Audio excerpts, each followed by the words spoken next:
Hi, and welcome back to my shop. Welcome what was supposed to be bling and zing of the James King assembly table. I'm thinking we probably should call this one Bumble and Humble. If I showed you every mistake I made as part of the build for this portion of the video, you'd probably be here for like 6 hours. Don't worry, I showed you some of the stuff because it certainly was not perfect. Spent a lot of time redoing drawers, spent a lot of time messing with some angles and some measurements. Measure 3 times, please. I'm not gonna go on and on for hours about all the mistakes I made, just know that they were there. That being said, this is number 3. There's only one more video to go. I'm really getting excited. I'm almost done. I've already started doing projects on the table because it's at that point where I can do that. And I've started some other projects that have me thinking how awesome it is to actually have an assembly table. James King, thank you so much for putting the plans out there. I mean, yeah, I get it. I paid for them and all, but thank you so much for putting your knowledge out there and your friendship, because we've been texting back and forth when I do really stupid stuff, and he boosts me up and says, hey, it's okay. Don't forget, it's just a shop table. You're learning. So James, thank you so much. If you haven't made it over to his channel, you need to, at King's Fine Woodworking. And speaking of channels, if you haven't hit the like and the subscribe button for this video yet, please do. And make sure you hit that, what is it, a bell or something like that? Every time I put a new video up, you get a notification, you know I did that. And it's my plan to continue to put videos up about 1 a month for right now. And the Guest Maker series is in full swing. I've got a couple videos queued up and I'm really excited to share them with you. And I'm really excited once this table is done to get back and being creative in my shop and doing what I really love, which is honestly being a maker. So thanks for stopping by, and let's get to making the table.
Right, so I want to take a second and explain to everybody what's going on here. I think I've made a decision to go off script. The plans actually call for half-blind dovetails for the drawer construction, and I think that that would be super cool. I don't know how to do dovetails. I got the jig. I'm ready to go, but I'm going to be upfront and honest. I'm starting to fatigue out on the project a little bit, and I think I'm going to pocket screw these drawers. That way I can bang them out this morning, get them put together and ready for drawer fronts and finish work, and get done, in my mind, probably a good 2 to 3 weeks early by the time it took me to figure out how to make half-blind dovetails. Although James does have a great video on it, and I've watched it, and it doesn't look terribly difficult, but I'm not sure that I want to learn how to do it right now. I'll save it for my next project.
things I noticed when I did some dry fits on the drawers are the top drawers, the ones that go up in here. This is a bad example, of course, because this is where the vise shelf is. But one of the things I actually did notice was that those drawers, they don't pull out as far as I'd like them to, and they're borderline useless. So what I'm going to do is I'm going to retool the plans a little bit, and I'm actually going to add some shelves in here. So I'll have 4 shelves instead of 3 drawers and 1 shelf for the top area, and then I'll have 4 drawers beneath.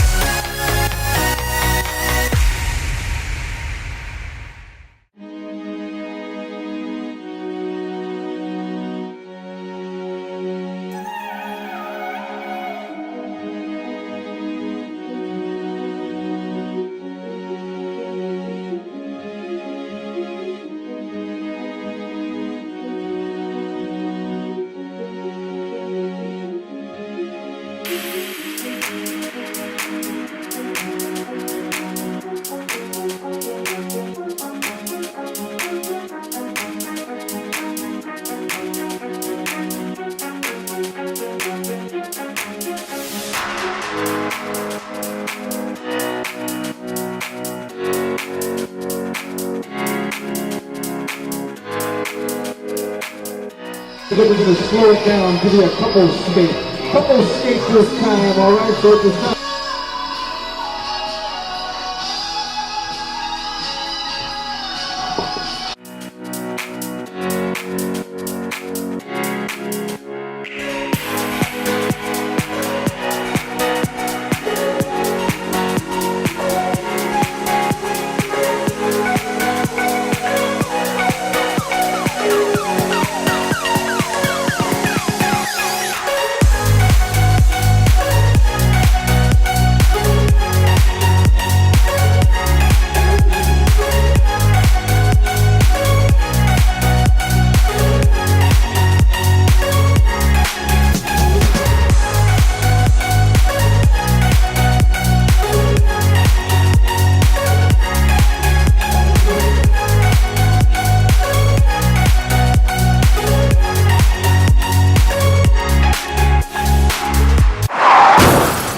in James's video, and when he went to do his hardwood surrounds, he did it in 2 pieces and he two-toned it. I thought that was a really good look.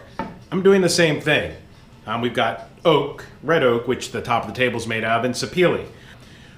He, though, did the glue up of the two-tone so that he could actually see the cubby holes.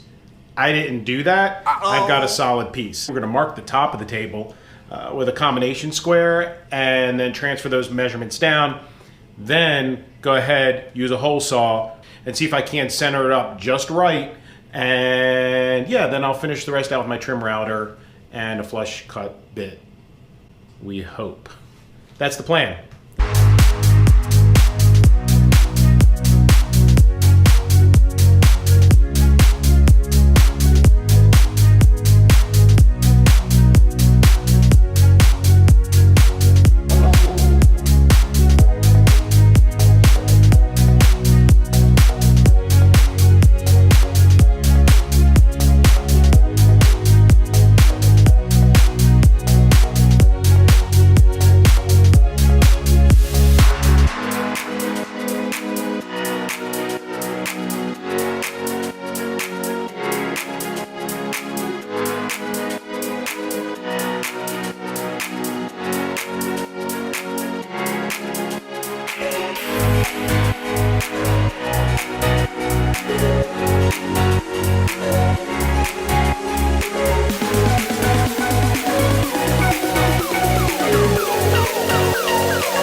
Man glitter.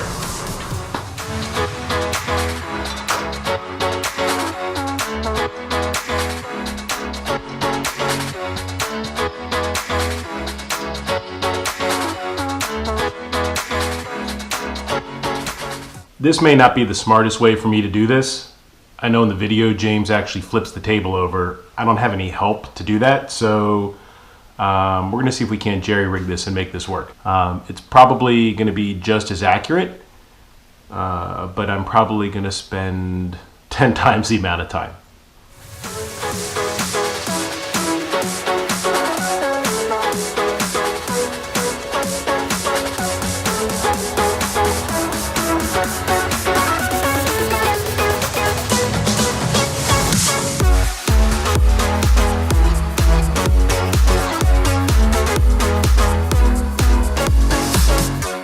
It worked.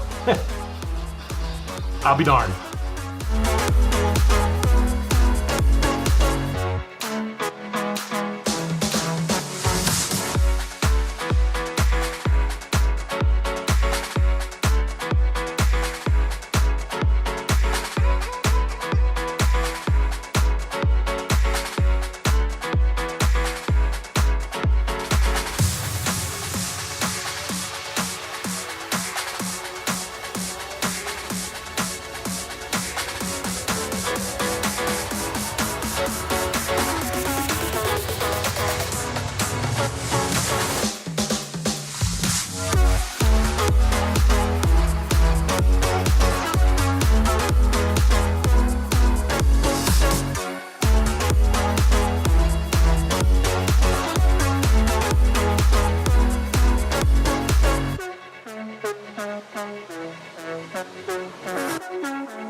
I didn't go to all this effort with all this really good looking hardwood to leave this stock maple handle on here. So we'll head over to the lathe sometime the next couple days. And of course we're going to switch this handle out.